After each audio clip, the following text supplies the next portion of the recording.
I just picked up this old Fender Tremolux. I'm not positive of the date. I think maybe it's 1963. It's been painted black, the head and the cabinet. And if you have watched my channel before, you may have seen the video I did recently with a Fender Showman head that was blonde, but somebody painted it black. And I was able to get the paint off that, so I'm hoping I can do the same with this. And I only paid $200 for that Showman head.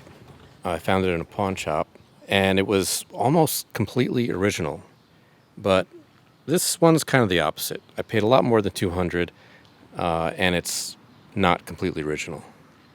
All right, let's take a look at how it looks inside.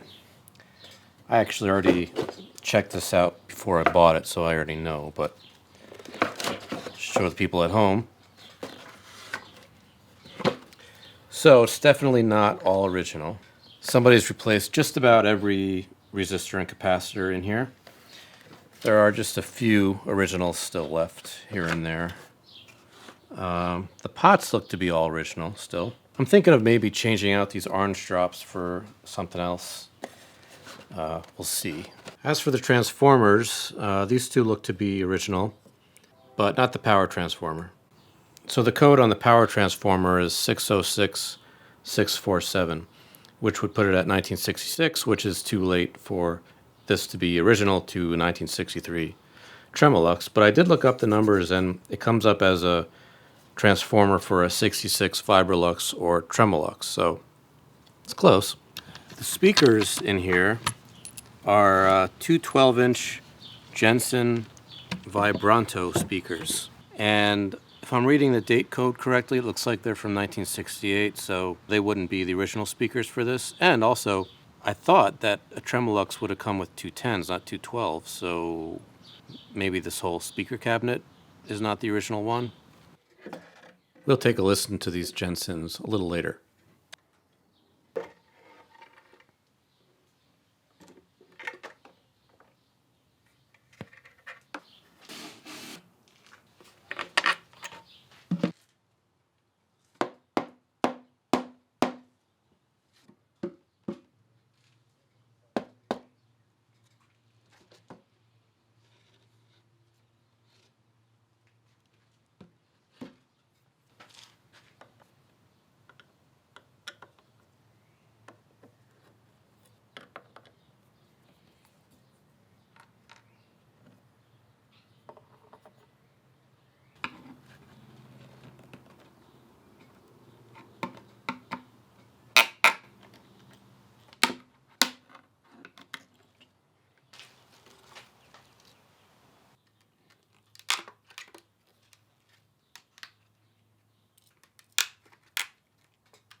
To get the black paint off, I'm going to try some QCS by Stripwell. And this is what I used on my Bandmaster head from my previous video to get the black paint off of that. And it worked really well. If you'd like to try it for yourself, I'll have a discount code for the QCS in the video description. I'm going to go rinse it in some water.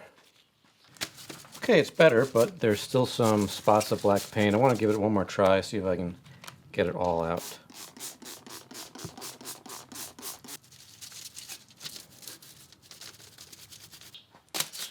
I think I'm going to stop here. I didn't get all of the paint off. There's still a little bit caught in the little crevices around here, but I think I'm all right with it the way it is. I'm going to leave it for now.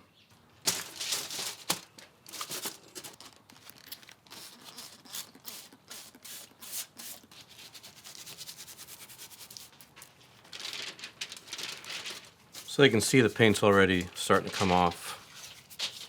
It's only been, I don't know, 5 minutes maybe.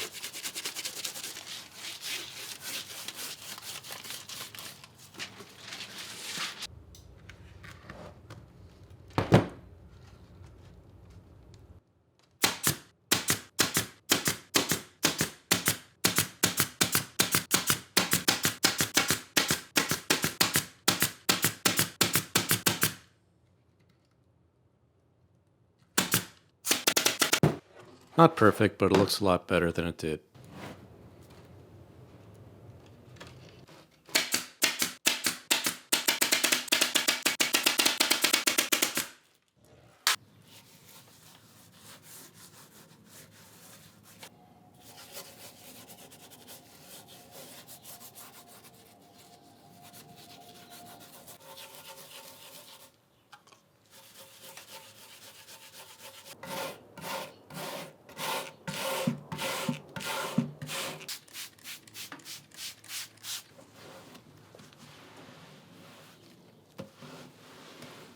It's coming along.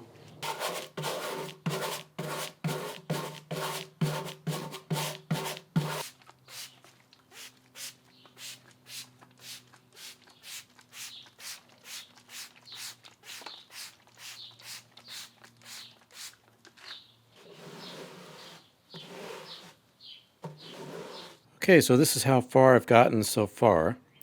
You can see one half is lighter than the other half. This darker half, that's all the QCS. I used it, and with maybe like 2 applications, I got it to this point. But then I'm getting really low on that. You can see I don't have much more left, so I decided to try something else to get the residue off, and I used acetone. And the acetone got it to that kind of bright white. I really usually try to avoid using acetone. I hate the stuff. It's nasty, smells terrible, but in this case, it seems like it's doing the trick. So I think what I'm going to do for the rest of it is continue using the QCS, whatever I have left there, to get it to this point, the darker one, and then use the acetone.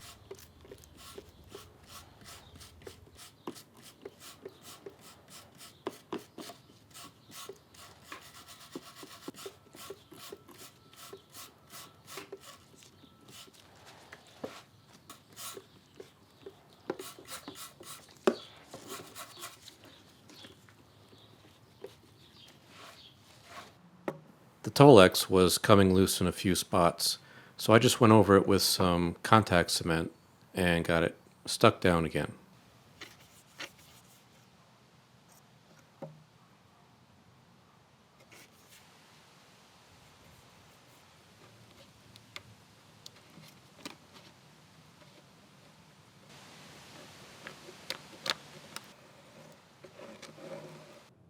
I decided to replace the orange drop capacitors, and most of them I'm going to replace with these Sozo blue molded caps, which as far as I know are supposed to be modeled after the original Fender blue molded caps.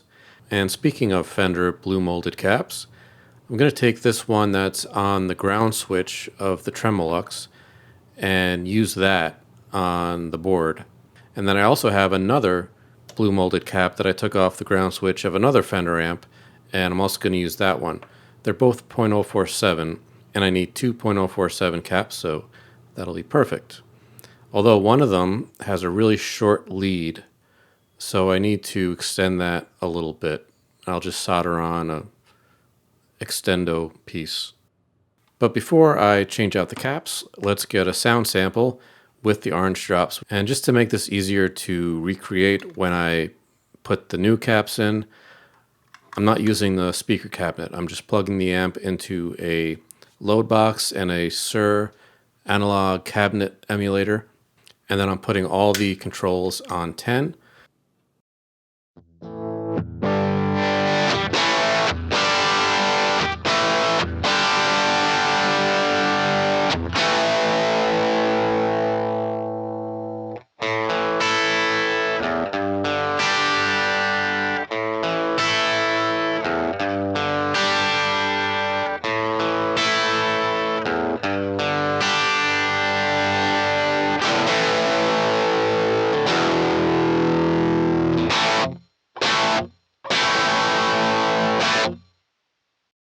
In one of my previous videos, I did a similar thing with an old deluxe reverb where somebody replaced the original blue molded caps with more modern caps. And I changed out the modern caps and put the blue molded caps back in because they came with the amp in a bag of spare parts. I'm not sure why they were taken out. But I did a sound sample of the amp with the modern capacitor and then the amp with the old blue molded cap in there.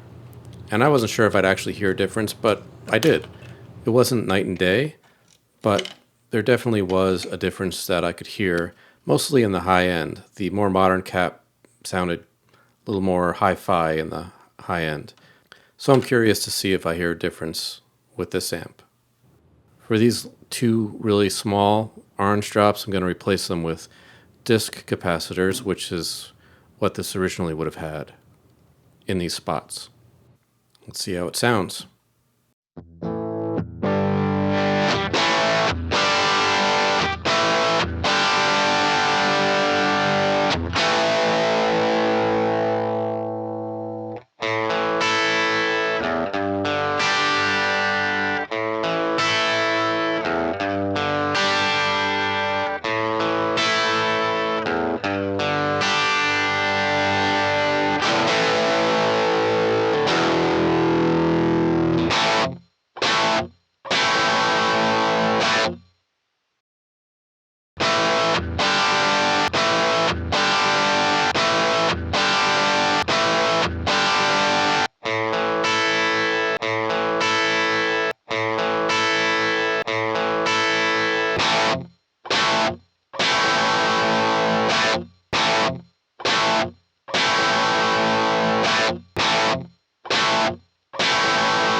I think I hear a difference. Just like in the video I did with the deluxe reverb, I feel like the difference is subtle, but the blue molded caps seem to be a little warmer in the high end, whereas the orange drops are a little bit brighter.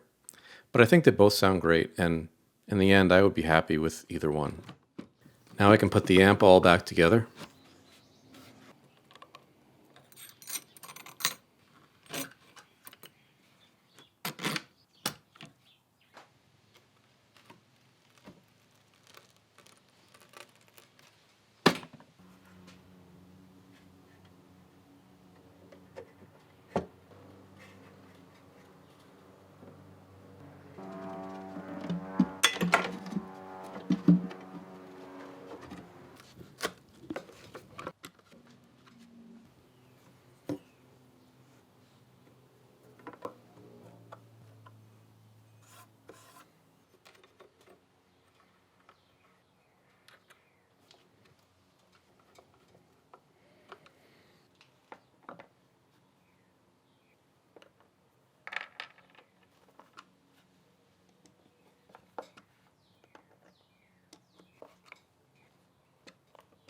The amp came with this bag of miscellaneous parts. There's a handle for the speaker cabinet.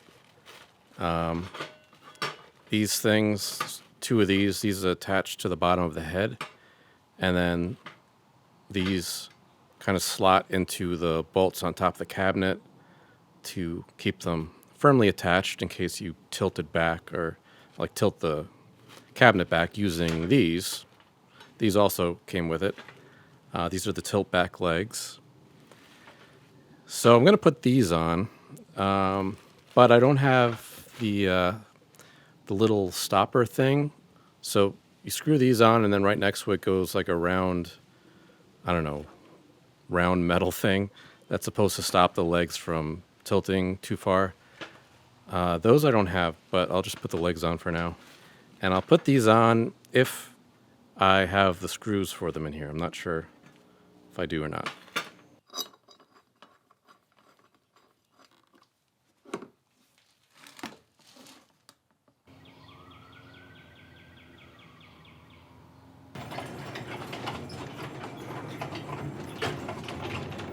Now let's hear it with the Jensen Vibranto speakers.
paid $1,500 for this amp, which at the time I was worried was too much, considering that it wasn't all original. But after hearing how good it sounds, I think it was worth it. Thanks for watching.